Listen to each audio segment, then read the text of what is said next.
આજે તો ઘરનું બધું કામ પતાવી લીધું ને ત્યાં તો બપોર થઈ ગયો હતો અને બસ પછી મેં પણ છે ને સરસ પહેલા તો હેર વોશ કર્યા અને પછી તો મને એવી ઊંઘ આવી ને બપોર વચારે આ તડકાની કે સાંજના સીધા 6 જ વાગ્યા. પણ આજે કંઈ કામ હતું નહીં મારે એટલે ચાલે અને સાંજે 6 વાગે ઉઠીને જોયું ને મેં ત્યાં તો હજી પણ થોડો થોડો તડકો હતો.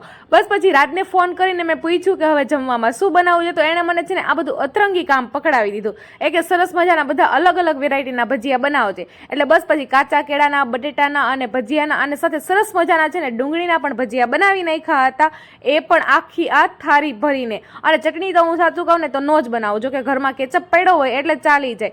અને બસ પછી ભજીયાનો સરસ મજાનો આનંદ લીધો ને ભજીયા પણ એક નંબર બન્યા હતા. અને પછી તો છે ને મેં રાતનું બેગ ખોલીને જોયું ને તેમાંથી આ દ્રાક્ષ નીકળી, પણ દ્રાક્ષમાં તો ઉપર છે ને નકરી દવા લગાવેલી છે એટલે એને તો સરખાઈ પહેલાં વોશ કરવી જશે. અને સાથે મકાઈ પણ નીકળી. તો કંઈ નહીં, વ્લોગ પસંદ આવ્યો હોય તો લાઈક કરી દેજો, બાકી ચેનલને સબસ્ક્રાઈબ કરી દેજો. હર હર મહાદેવ બધાને.